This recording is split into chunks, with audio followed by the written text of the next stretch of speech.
Manuel José Joaquín del Corazón de Jesús Belgrano es el nombre completo de quien comúnmente llamamos Manuel Belgrano. Nació el 3 de junio del año 1770 en Buenos Aires, en una casa que quedaba muy cerca de la iglesia de Santo Domingo. Esta iglesia se conserva en la actualidad y se encuentra en el barrio de Montserrat, en las calles Defensa y Belgrano. El padre de Manuel Belgrano se llamaba Domingo y había nacido en Italia. Era comerciante. Se casó con María Josefa González Casero y tuvieron 13 hijos, 5 mujeres y 8 varones. Manuel fue el cuarto hijo.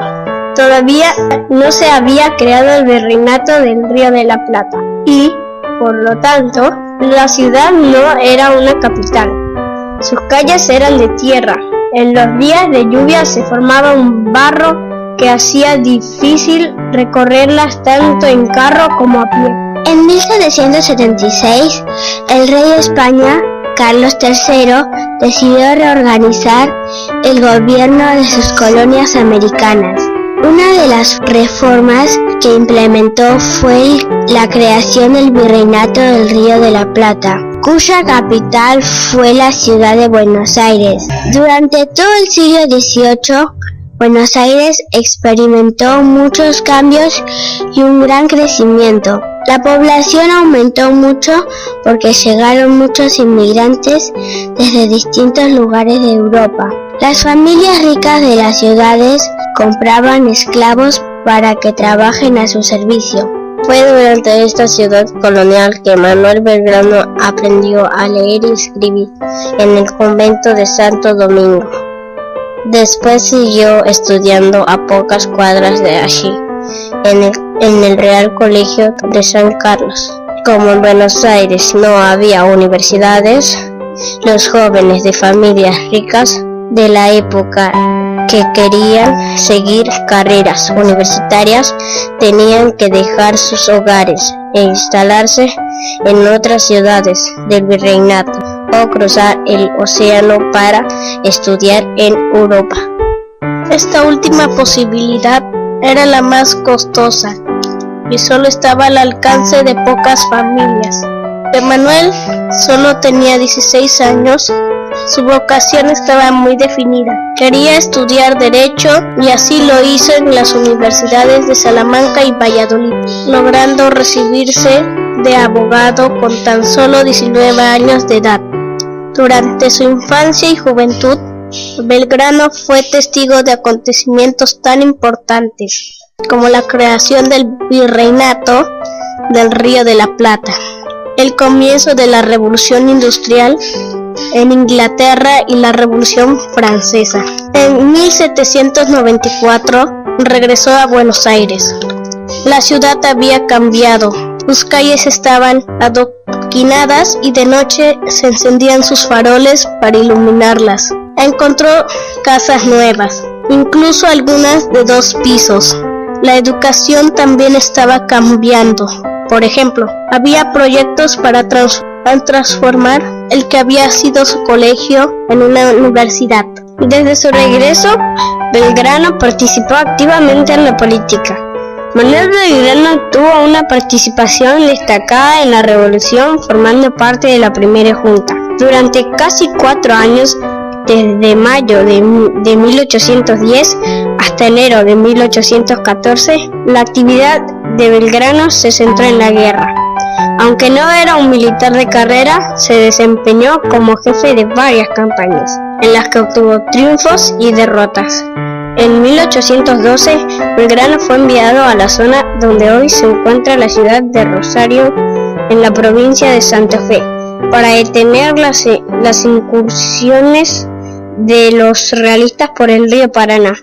Allí propuso que todos los regimientos usaran el mismo distintivo. Eligió los colores celeste y blanco porque eran los colores de los Borbones, La casa de los Borbones había adoptado esos colores porque eran los del manto de la Virgen. Incluso hay imágenes de Fernando VII con una banda celeste y blanca cruzándole el pecho. Un cuadro del pintor español Francisco de Goya muestra al rey y a su familia con escarapelas de esos colores.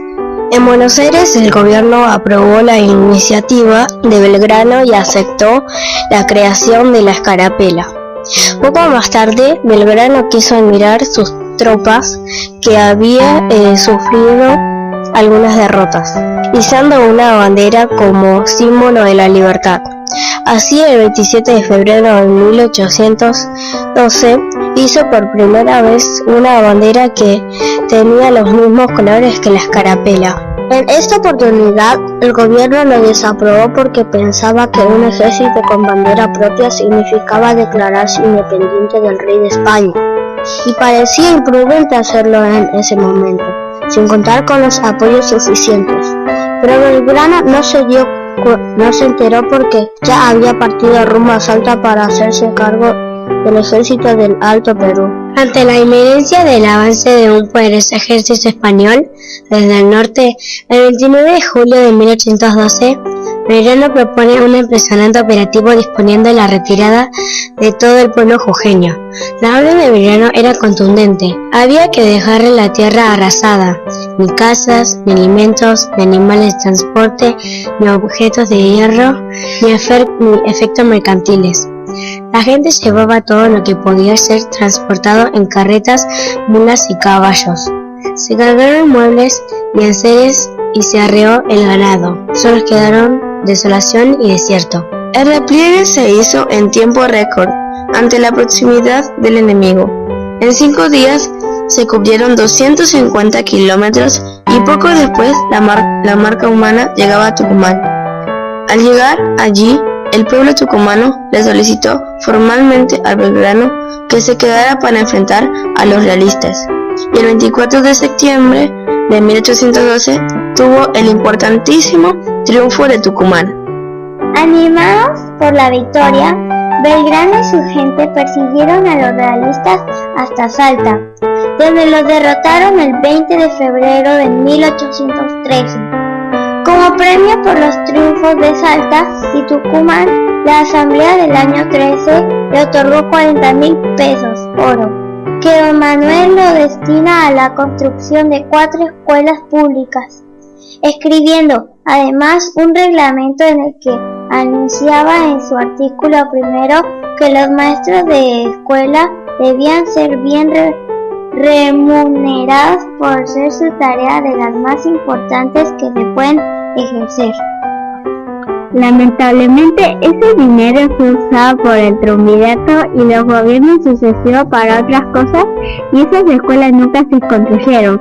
Belgrano murió en la pobreza total un 20 de junio de 1820, en el mismo lugar donde había nacido, en una Buenos Aires asolada por la guerra civil que llegó a tener ese día 3 gobernadores distintos.